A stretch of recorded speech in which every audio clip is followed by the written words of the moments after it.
Hello, my name is Sylvia Black. How you doing today? Thank you for joining me for Real Estate, Religion, and You. My name is Sylvia Black, and I'll be your host today's show. Today, I'd like to talk to you about a book that I have written entitled "Fundamentals of Housing, Community, and Real Estate Strategies." Facebook at Dr. Sylvia Black. You can email me at sblack3001 at gmail.com, and you can also visit my YouTube address at sblack3001. And I want to thank you for joining me today. This book basically talks to tenants who are facing conditions such as violations. Maybe your landlord, you lost your landlord, you don't know where he is. Or perhaps you are a landlord or in real estate business. And, you decide you want to see how you can help your tenants become in unity.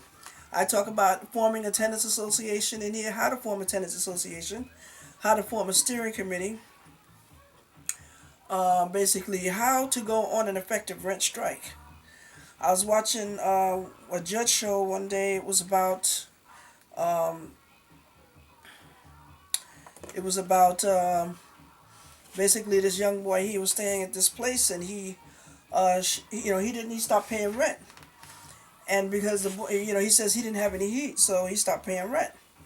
So he lived there, I think, for about 5 months. And then he finally put him out. He filed an order to show cause and then put him out on the basis of non-payment of rent.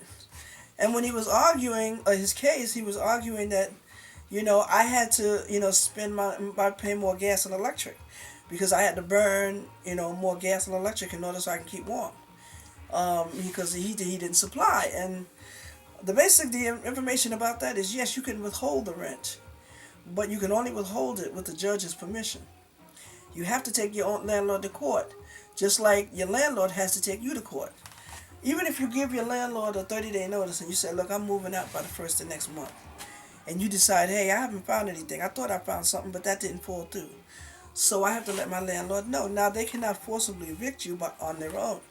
They cannot force you to move. They cannot make you move. They cannot change the lock on you. That is illegal if they do attempt that. If you say, look, I decide I'm not moving, or if you come home and there's a padlock on your door, you call the cops. Hopefully your landlord can be contacted or located, because if not, I would say you might want to know some kung fu. Do some foot action up in there. you know, hey, you got to do what you got to do. I'm not suggesting that you do that. That is not the right way of going about it. But two wrongs don't make a right. If the landlord don't do what they supposed to do, that don't mean that you got to do something you ain't supposed to do either.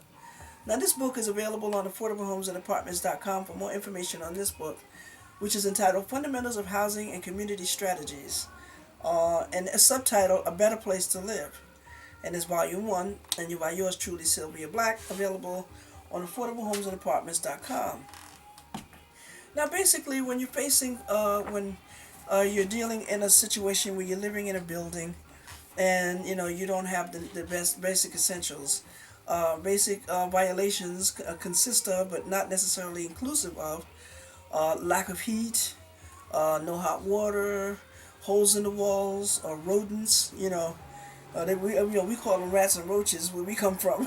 you know Rodents. Wow, that's a nice name for them. You know what I mean?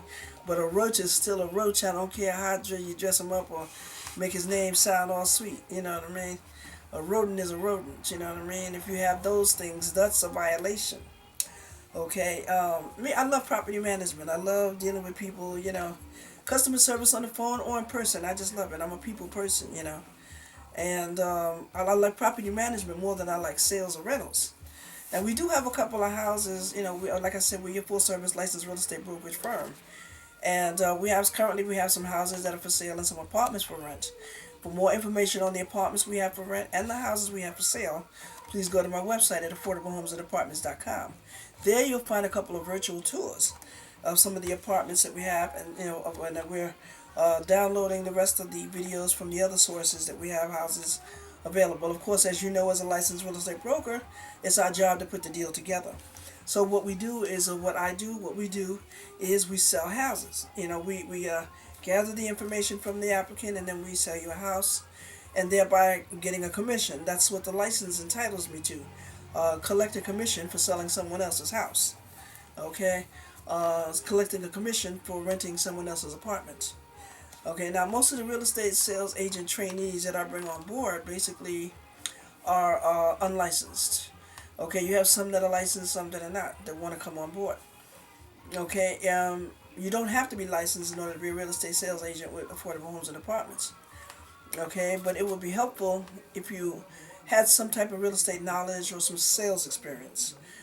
In the business of real estate, you're going to be selling, and a lot of times, even in apartments that are for rent, it's your job to sell that apartment, not to rent it. Okay, we strive for perfection. Okay, we want the best of the best. Okay, the fundamentals of housing and community strategies has sample petitions in it.